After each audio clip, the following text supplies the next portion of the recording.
அநியாயக்காரனுக்கு அல்லாஹ் தண்டனையை விட்டு கொடுப்பான். அந்த நேரத்தில் நமக்கு தெரியும் ஏன் இத்தனை காலம் அவனை விட்டு வச்சிருந்தான்னு சொல்லி. உடனே அல்லாஹ் அழிப்பதில்லை. ஃபிரௌன் செய்யாத அநியாயமா ஆனா ரப்புக்கும் அல்ல ஆலா என்று சொன்னான், நான் கடவுள் என்று சொன்னான், தன்னை இறைவன் என்று சொன்னான். இப்போ அல்லாவுக்கு எவ்வளவு ரோஷம் வந்திருக்குன்னு யோசிச்சு பாருங்க. தன்னை இறைவன் அப்படின்னு சொல்ல அல்லாஹ் இணை வைப்பையே பொருந்தி கொள்றதில்ல. நானே கடவுள் என்ற ஆணவத்தில் சொன்னவனை அல்லாஹ் உடனே அழிச்சிருக்கணுமா இல்லையா? அல்லாவை போல பொறுமையாளர் யாருமே கிடையாது. உடனே அல்லாஹ் தண்டிக்கிறது இல்லை. அந்த ஃபிரௌனுக்கும் அல்லாஹ் அவகாசம் கொடுத்தானா இல்லையா? மூசா அலைஹிஸ்ஸலாம் அவனுடைய அழிவுக்கு துவா செஞ்சு 40 ஆண்டுகளுக்கு பிறகு அழிக்கப்பட்டான். ஒரு நபியின் துவாவுடைய காலம் 40 வருஷம்னு சொன்னா நாம உடனே கேட்கிற துவாக்கள் நடக்க வேண்டும் என்று எண்ணக்கூடாது.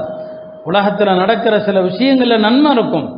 அநியாயக்காரர்களுடைய ஆட்சி இருக்கு இல்லையா உலகத்தில், ஒரு ஹதீஸில் வருது, அது அல்லாஹ்வுடைய வேதனையின் சாட்டை. அநியாயக்காரர்களுடைய ஆட்சி இருக்கு பாருங்க, அல்லாஹ்வுடைய வேதனையின் சாட்டை.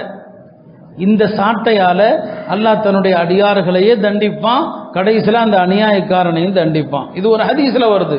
அல்லாலிமு சௌத்துல்லாஹி ஃபில் அர்தி, அநியாயக்காரன் பூமியில் அல்லாஹ்வுடைய சாட்டை. யன்தகிமு பி, இந்த சாட்டையால் அல்லாஹ் பழி வாங்குவான்.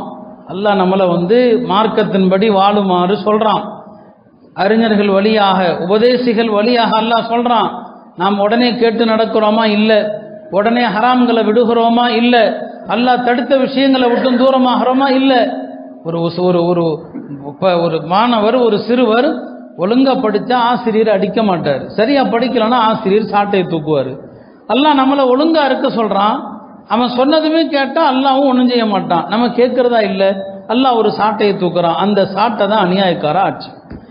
இப்போ இந்த மோடிங்கிற சாட்டை, அமித்ஷாங்கிற சாட்டை, யோகிங்கிற சாட்டை, இந்த சாட்டையை காட்டி அல்லாஹ் கேட்குறான், ஒழுங்கா மார்க்கத்தை பின்பற்றுகிறாயா இல்லையா? ஒழுங்கா மார்க்கத்தின்படி நடக்கிறாயா இல்லையா? இவர்கள் எல்லாம் அல்லாஹ்வுடைய சாட்டை. நான் சொல்லல, பெருமானார் சொன்னாங்க, அநியாயக்காரர்கள் பூமியில அல்லாஹ்வுடைய சாட்டை. இந்த சாட்டையால தன்னுடைய அடியார்களையே அல்லாஹ் தண்டிப்பான், தன்னுடைய அடியார்களை தண்டிப்பான். ஹஜ்ரத் ஜாபிருடைய ஒரு ஹதீஸ்ல வருது, பெருமானார் ஸல்லல்லாஹு அலைஹி வஸல்லம் சொன்னாங்க, அல்லாஹ் சொல்வதாக, நான் யார் மீது அதிருப்தி அடைகிறேனோ அவர்களை எனக்கு பிடிக்காத மனிதர்களை கொண்டே தண்டிப்பேன். அடியான் தவறு செஞ்சா அந்த பிடிக்காத அடியான அவனுடைய எதிரியை கொண்டே அல்லாஹ் தண்டிப்பான். இன்றைக்கு நாம மார்க்க விஷயங்களை, அல்லாஹ்வுடைய வரம்புகளை மீறி நடக்கிறோமா இல்லையா? ஹுதூதுல்லா, அல்லாஹ்வுடைய வரம்புகள்.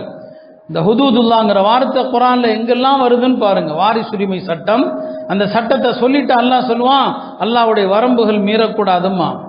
நிக்காஹுடைய சட்டம், தலாக்குடைய சட்டம், ஹுலாவுடைய சட்டம், அதை அல்லாஹ் சொல்லிட்டு சொல்லுவான் ஹுதூதுல்லா, அல்லாஹ்வுடைய வரம்புகள் மீறாதீங்கன்னு சொல்லுவான். இந்த சட்டங்கள் எல்லாம் நம்ம கடைபிடிக்கிறோமா? வாழ்க்கையில எவ்வளவு தவறுகள் நடக்கிறது, நிக்காஹிலையும் தலாக்கிலையும் ஹுலாலையும். அந்த விஷயங்கள்ல எல்லாம் அல்லாஹ்வுடைய வரம்புகளை மீறி நடக்கிறோம், மதிக்கல. அல்லாஹ் ஒரு சாட்டையை வச்சிருக்கிறான். இந்த சாட்டையை கொண்டாவது திருந்துவீங்களா, மார்க்கத்தின்படி வருவீர்களா என்று அல்லாஹ் இந்த சாட்டையை வச்சிருக்கிறான். ஒருவேளை நாமெல்லாம் விரும்புகிற மாதிரி முழுமையான மாற்றம் நடந்துச்சுன்னு வைங்களேன், நம்ம ஆளுகளை கையில் பிடிக்கவே முடியாது, ஆட்டம் தாங்கவே முடியாது. சரிங்களா? ரப்புக்கு தெரியும் எப்போ எதை செய்யணுங்கிறது, அவனுக்கு தெரியும். இப்படி இருக்கிறது நல்லது, இப்போ அவருக்கும் நல்லது, நமக்கும் நல்லது. அல்லாஹ் அப்படி தான் செஞ்சுருக்கிறான், சரி பாதியாக வச்சிருக்கிறான். அவங்களும் ஆட முடியாது, அப்படி முடிவு வச்சுட்டான். நம்மெல்லாம் கெஞ்சினதுக்கு, நம்மெல்லாம் இறஞ்சினதுக்கு கொஞ்சம் அவனுக்கும் அல்லாஹ் பாதி தான், ரொம்ப ஆட முடியாது. ஒரேடியாக நம்ம விரும்பி நடத்தினா நம்ம ஆட்டம் தாங்க முடியாது. அல்லாஹ் பார்த்தான், இல்லை இல்லை, இன்னும் நம்ம திருந்த வேண்டியது இருக்கு, கொஞ்சம் சாட்டையை முழுசாக நீக்கிட்டா எப்படி? பாதி சாட்டை, கடந்த 10 வருஷம் மொத்தமாக முழு சாட்டையே வச்சுருந்தான். இப்போ அல்லாஹ் சாட்டையை பாதி ஆக்கியிருக்கிறான். நீங்கள் அடுத்து ஒழுங்காக நடந்தால் இந்த பாதி சாட்டையும் கூடிய சீக்கிரம் வீழ்ந்துடும். அது நம்ம கையில் இருக்குது. இந்த பாதியும் வீழ்றதுங்கிறது நம்முடைய செயல்பாடுகள் இருக்குது. அப்போ சாட்டை இன்னும் நீக்கப்படலை, அல்லாஹ்வுடைய சாட்டை இருக்குது, பாதி இருக்குது. அந்த பாதியும் எப்போ வேணாலும் விழலாம், நாம் சரியாக இருந்தால் விழும். அருமையானவர்களே, அல்லாஹ் ரொம்ப நேர்மையானவன், ரொம்ப ரொம்ப நேர்மையானவன். மிக கரெக்டான தீர்ப்பு அல்லாஹ் கொடுத்துருக்கிறான், சரியான தீர்ப்பு. 2 தரப்புமே பயந்து இருக்க வேண்டிய சூழ்நிலை நமக்கும். ஆஹா, இன்னும் இந்த அநியாயக்கார ஆட்சி போகல, இந்த பயம் உள்ளத்தில் இருக்கணும். அவர்களும் கடந்த 10 வருஷங்கள் ஆடிய ஆட்டம் ஆட முடியுமா? இல்லை, எல்லாத்தையும் கொண்டு வர முடியாது. கொஞ்சம் நிம்மதியாக இருக்கலாம்.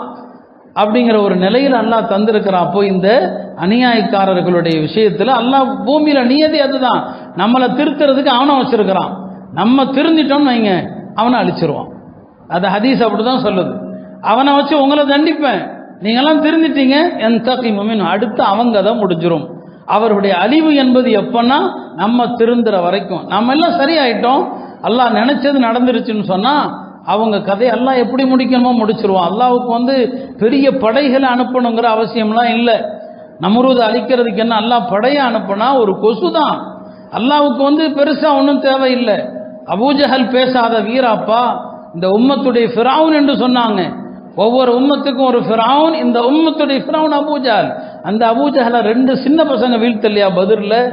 2 சின்ன பிள்ளைங்க தான் வீழ்த்தினாங்க. அபூஜஹலை வீழ்த்துறதுக்கு பெரிய படை தேவைப்படலை. அல்லாஹ் அழிக்கணும்னு நினைச்சான்னு சொன்னா யாரை கொண்டு எப்படி வேண்டுமானாலும் அல்லாஹ் அழிப்பான். அல்லாஹ்வுடைய நியதி ஒன்று இருக்கிறது. எனவே முடிவுகளால் யாரும் சோர்வடையக்கூடாது, யாரும் நம்பிக்கை இழக்கக்கூடாது. அல்லாஹ்விடத்தில் நம்முடைய துவாக்கள், நம்முடைய பிரார்த்தனைகள், நம்முடைய கையேந்தல்கள் அது முன்பை விட இன்னும் அதிகமாகணுமே தவிர நம்முடைய பிரார்த்தனைகளுடைய பலனையும் நாம் இந்த முடிவுகளில் பார்த்தோம். நம்பிக்கை இழக்காம இன்னும் எவ்வளவு உறுதியாக அல்லாஹ்ட்ட நாம கேட்கிறோமோ அல்லாஹ் தஆலா அதையும் தரும்.